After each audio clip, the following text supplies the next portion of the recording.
Good afternoon, each and everyone. My name is Gantalao Nika. Today, I discuss the Law on Obligations and Contracts, Article 1225. In Article 1225, there are three kinds of obligation. First is the obligation debt and divisible. Second, obligation debt divisible. And the third one is the divisibility or indivisibility and obligation not to do.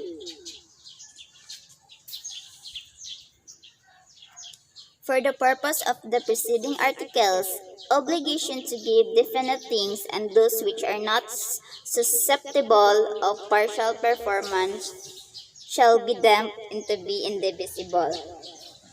It means that the definite or the specific things at kapag hindi liable ang isang tao sa obligation na yon, it could be charged them to indivisible. When the obligation has for its object the execution of a certain number of days of work, the accomplishment of work by metrical units are the analogous things which by their nature are susceptible of partial performance, it shall be divisible. If the obligation object execution of a certain number of work by metrical units are accomplished, the susceptible or partial performance happen, it could be divisible. However, even though the object or service may be physically divisible, an obligation is indivisible if so provided by law or intended by the parties. So, if the object or service may be physically divisible, ang isang obligado ay indivisible because of the parties or the law provided.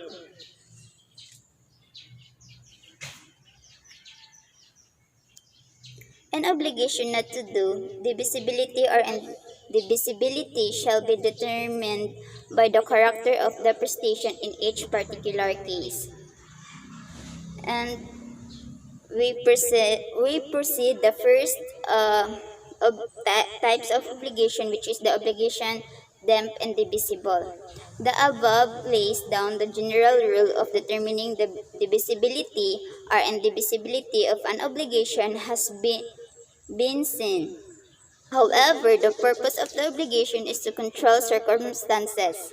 This rule applies not only the obligation to give but also those of doing or not doing.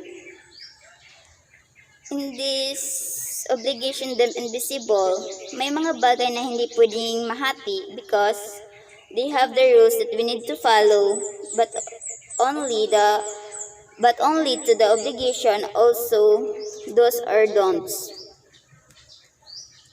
So the first under of deemed indivisible, which is obligation to give definite things, which is the specific things. So, example, to give the particular electric fan to deliver house, here the obligation is indivisible because of the nature of the subject matter.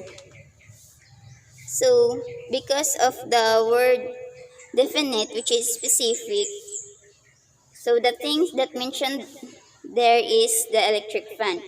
And why it is obligation indivisible? Because of the nature of the subject matter, which is the obligation to give definite things. Second, obligation which are not susceptible or partial performance, example, to sing a song, to dance the tinikling, here the obligations indivisible by the reason of its purpose which requires the performance of all parts. Is the obligation still invisible if there are more than a participant? The obligation becomes divisible as far as the participants are concerned because it is capable of partial performance. So, because of the dance and sing, that the obligation is invisible because they requires the perform of all parts. Also, still invisible if there are the more participants. For me is no. The obligation becomes divisible because of the participants have capable to perform on it. So third one is the obligation provided by law to be indivisible even if things or service is physically divisible. Example, under the law, taxes should be paid within a definite period. Although money is physically divisible, the amount of tax payable must be delivered into tutu, not partially. So for this situation, the obligation should be paid a specific date.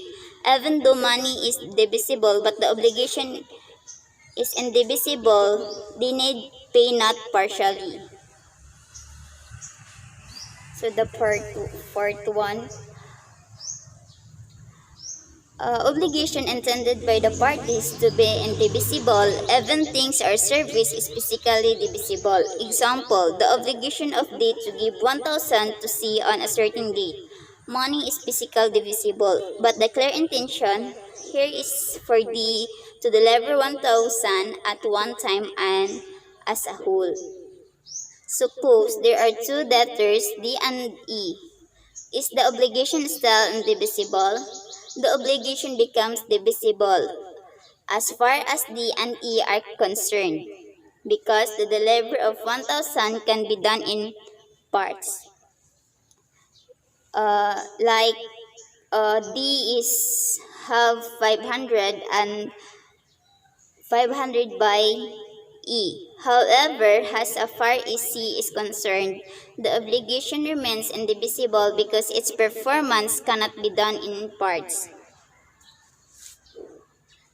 So, in this example, D is obliged delivered to pay 1,000 to C on time as a whole.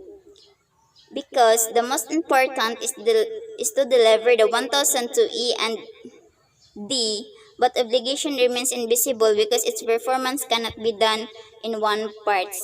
So that we proceed obligation them divisible. This is the second types of obligations. Under sa Article 1225. First, the obligation which have for their object the execution of a certain number of days of work. Example, the obligation of D to paint the house of C, the painting to be finished in 10 days. Here, the obligation need not be fulfilled at on time. So, D is accomplished of painting to the C house because they finish the 10 days for working days. But because obligation need not be fulfilled even though on time. So, okay lang na ay na-accomplish niya ang pag-paint sa house ni C. It's because nahuman yan 10 days. So, second, obligation which have for their object the accomplishment of work by metrical units. Example, the obligation of D to make table 1.5 meter wide and 4 meters long. The obligation of D and B to deliver 20 cubic meters of sand, but obligation of D alone to deliver 20 cubic meters of sand is indivisible. So in this example, they accomplish their work by metrical units. But the D obligation to deliver 20 cubic meters of sand is indivisible. So number 3, obligation which their nature are susceptible or partial performance. Example, the obligation of D to teach obligation and contracts for 1 year in a university. The obligation of E to render 3 songs number in a program. The obligation of E to pay a debt of 12,000 in 12 months. Installment of 1,000, so every month 1,000. But each prestation to pay 1,000 is indivisible, as it is to be delivered at one time and it is totally. So it can't be delivered at one time. It's because they have the installment provided. So they could be indivisible obligation. So we proceed the third types of obligation under the Article 1225. Divisibility or indivisibility in obligation not to do. A negative obligation not to do, the characters of the prestation in each particular case shall be determined their divisibility or indivisibility. Example, indivisible obligation. A obliged himself to B not to sell cigarettes in this store for 1 year. Here the obligation should be fulfilled continuously during the certain period.